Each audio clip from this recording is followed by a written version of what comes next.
Israel और Hamas के बीच युद्ध की आग फिर से भड़क सकती है। हमास ने इजरायली बंधकों के शव लौटाए हैं। हमास की हरकतें देख इजरायल युद्ध विराम समझौते को ताक पर रख सकता है। हमास के बंधकों के बदले ताबूत पर ताबूत भेज रहा है। इससे बेंजामिन नेतन्याहू का पारा चढ़ना तय है। हमास और इजरायल के बीच युद्ध विराम समझौते के पहले चरण की मियाद शनिवार को खत्म की जाएगी। उससे पहले हमास ने इजरायली बंधकों के 4 शव को सौंप दिया। इजरायल ने भी इसे कंफर्म किया है।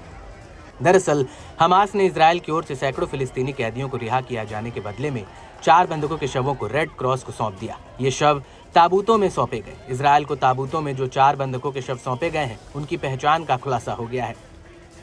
साची ईडान, इत्जाक एलगार्ट, ओहाद याहलोमी और श्लोमो मंजूर के शव इजरायल पहुंच गए हैं।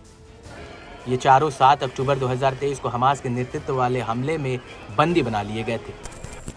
कौन बना मीडिएटर?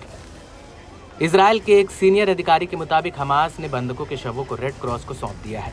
4 बंधकों के शव को मिस्र के मध्यस्थों की मदद से इजरायली सीमा के जरिए पहुंचाया गया। इसके बाद पहचान की प्रक्रिया शुरू हुई। जब हमास ने बंधकों के शव सौंपने लगभग उसी समय रेड क्रॉस का काफिला रिहा किए गए कई दर्जन फिलिस्तीनी कैदियों को लेकर इजरायल की ओफर जेल से निकला। वेस्ट बैंक के बेतुनिया शहर में जयकारे लगाते परिवारों, दोस्तों और समर्थकों की भीड़ जमा हो गई, जो बस के आते ही उसकी एक झलक पाने के लिए धक्का मुक्की कर रहे थे। कैदियों को किसने किया वेलकम? रिहा किए गए कैदियों का उनके शुभचिंतकों ने स्वागत किया, उन्हें गले लगाया और तस्वीरें खींची। रिहा किए गए एक व्यक्ति ने विजय चिन्ह बनाए, उसे उसके समर्थकों ने कंधों पर उठा लिया और भीड़ ने अल्लाहू अकबर के नारे लगाए। इन कैदियों में से कई तो 7 अक्टूबर 2023 के हमलों के बाद हिरासत में लिया गया था और उन पर कभी कोई आरोप नहीं लगाया गया। क्यों फंस गया था पेच?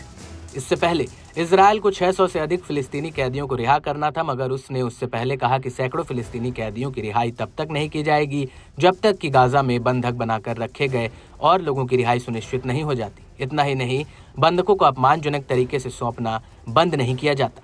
नेतन्याहू ने सेरेमनी नहीं करने को कहा था। हमास ने भी बात मान ली और इस बार उसे सेरेमनी नहीं की। इजरायल ने कहा था कि हमास इस डील को शांति से करे और ऐसे सेरेमनी न करे।